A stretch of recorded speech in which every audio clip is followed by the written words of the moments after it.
बहुत ज्यादा जबान चलने लगी है ना, तुझे अकल नहीं आएगी। तुझे तो अकल मैं सिखाता हूँ आज। केजर मुझसे क्या गलती हुई है, मुझे मत मारिए प्लीज। तुझसे क्या गलती होगी मैं बताता हूँ तुझसे क्या गलती हुई है। भैया हाँ हाँ, मैं ना आपके लिए कुछ लेके आई हूँ। क्या है? ये देखिए, मैं आपके लिए गन लेके आई हूँ। आप एक काम कीजिए, इसे लीजिए और भाभी को ना एक बार में ही मार दीजिए। या फिर अगर आपको भाभी को तड़पा तड़पा के मारने का मन हो ना, तो उसके लिए मेरे पास कुछ है। ये देखिए, मेरे पास ना चाकू है। इससे ना आप भाभी को तड़पा तड़पा के आराम से मार सकते हो। और अगर आपको उन्हें मारना नहीं है, सिर्फ उनकी हड्डियां तोड़नी है ना, तो उसका भी जुगाड़ है मेरे पास। ये देखिए, इस डंडे से ना आप भाभी को मार मार के उनकी हड्डियां तोड़ सकते हो।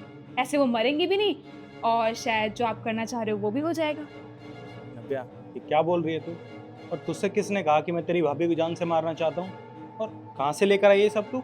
भैया इसमें कहने की कौन सी बात है, वो तो मैं रोज ही देखती हूँ, जैसे आप भाभी पे हाथ उठाते हैं, उन्हें मारते हैं। इसका तो यही मतलब है ना कि आप चाहते ही नहीं कि वो यहाँ रहे, उन्हें जान से मारना चाहते हैं, तो एक ही बार में मार दीजिए। क्योंकि तेरी भाभी आए दिन गलतियां करती रहती है।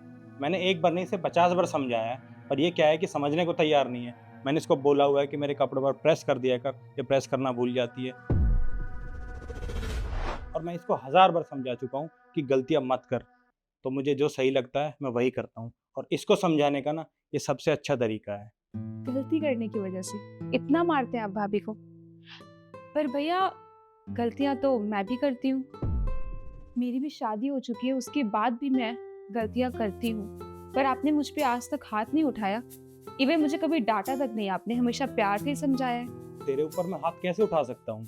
तू मेरी छोटी बहन है ना। आप भूल गए हैं क्या? भाभी भी किसी की बेटी है, किसी की बहन है। आप उन्हें इतनी बुरी तरीके से मारते हैं, उन्हें भी दर्द होता है, उनके भी घर वाले हैं। आपने कभी उनके बारे में नहीं सोचा?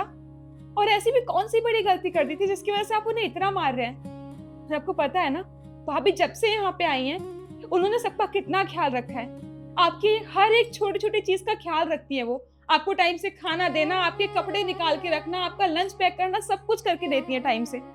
इवन मेरा भी, मैं यहाँ पे कब से आई हूँ, लेकिन भाभी ने आज तक मुझसे कोई काम नहीं कराया। वो हमेशा यही बोलती है कि तुम 1-2 महीने के लिए मायके आती हो, और ससुराल में तो तुम्हें काम ही करना है जिंदगी भर, तो यहाँ पे तुम आराम किया करो। मेरी भाभी इतनी अच्छी है कि सबका ख्याल रखती है, और उसके बदले में हमने क्या दिया उन्हें? ये छोटे नहीं है, उनको हमने बदले में ये दर्द दे रहे हैं हम।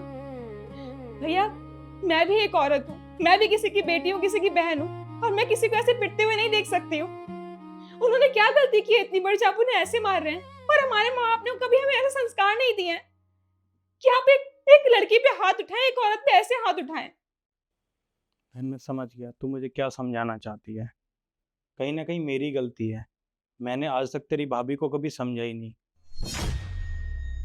मुझे ऐसा लगता है कि मैं एक मर्द हूँ, और मैं घर से बाहर जाता हूँ पैसे कमाने के लिए। मैं बाहर जाकर पैसे कमाता हूँ, घर में लाकर देता हूँ, तब जाकर ये घर चलता है। और मुझे ऐसा लगता है कि घर की सारी चीज़ें, हर चीज़ मेरे हिसाब से होनी चाहिए, और यहाँ मैं गलत हूँ।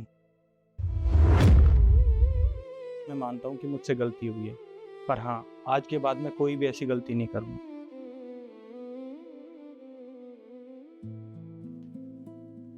देख शिखा, मैं मानता हूँ कि मुझसे गलती हुई है, और ना ही मैं माफ़ी के लायक हूँ, पर फिर भी मैं तुझसे माफ़ी मांगता हूँ। प्लीज़ मुझे माफ़ कर दे। और हाँ देख, मैं कोशिश करूँगा कि आज के बाद कोई भी ऐसी गलती ना करूँ, और ना तेरे ऊपर हाथ उठाऊँ। मैं ये नहीं चाहती थी कि आप मुझसे माफ़ी मांगे। मैं बस इतना चाहती हूँ कि अगर मुझसे कोई गलती होती है तो आप मुझे समझाओ, मैं दोबारा वो गलती नहीं करूँगी। लेकिन आप जब मुझ पे चिल्लाते हो तो मुझसे और काम खराब हो जाते हैं। तो हाँ, बस चिल्लाया मत करो।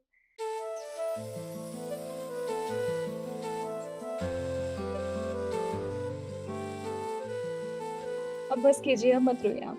और अगली बार से ऐसा कुछ हुआ ना, तो हम दोनों मिलके भैया को मारेंगे। पहले आप शुरू करना।